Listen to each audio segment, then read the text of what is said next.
Hello, my name is Yasmin Gamble, and my topic is the mental health of incarcerated adults. Okay, this is a critical issue because prisons were never designed to be treatment centers, yet they house some of society's most vulnerable people. So it's like society has done away with mental health treatment centers. So yes, there's still some. Yes, we still have them, but most people that deal with mental illness are incarcerated, and they shouldn't be. In the United States, nearly 2 million people are behind bars. A huge proportion struggle with mental health disorders. Prisons have become psychiatric institutions, except there are little to no resources to meet the need.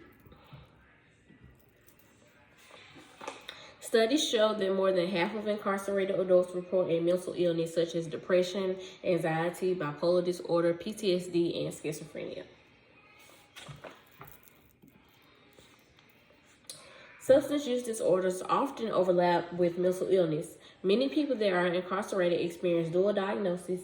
Imagine dealing with untreated addiction plus mental health challenges at the same time.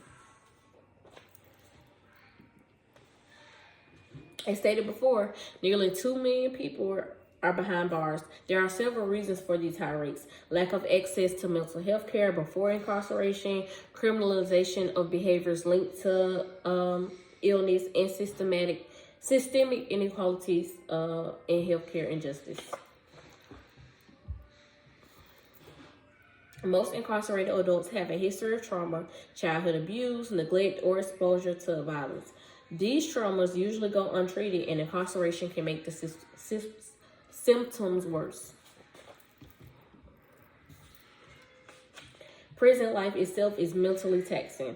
Overcrowding, lack of privacy, strict routines, and exposure to violence increase stress and worsen existing mental health conditions.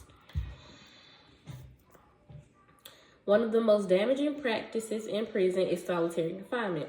Extended isolation is linked to hallucinations, paranoia, depression, and even suicidal behavior. Suicide is a leading cause of death in prisons and jails. Many incarcerated adults don't receive adequate monitoring, and warning signs are often missed. While some prisons provide counseling and psychiatric services, demand far exceeds supply. Long wait lists, limited medication, and underfunded programs make care inconsistent. Stigma is another barrier. Incarcerated people may avoid seeking help for fear of being labeled weak or punished. Correctional officers may also lack mental health training.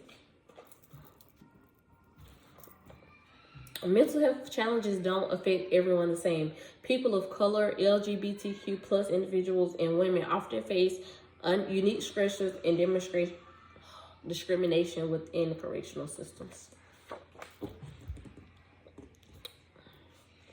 Even if someone gets treatment while incarcerated, they often lose access once they are released. Finding housing, employment, and health care during re-entry to society is extremely stressful and can trigger relapse. Untreated mental illness can fuel recidivism. Without consistent support, many return to behaviors that led to incarceration in the first place. It's a cycle that's hard to break. Our justice system was not designed to be a mental health care system, yet it functions like one. This mismatch contributes to poor outcomes for incarcerated individuals. There are solutions.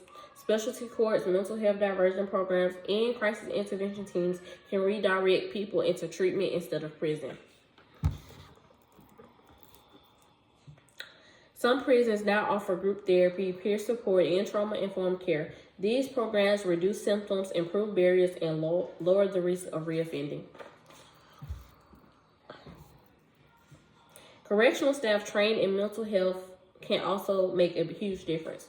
Recognizing signs of crisis early can save lives and create a safer environment. Ultimately, we need investment in community mental health services, better reentry support, and policies that treat mental illness as a health issue and not just a criminal one.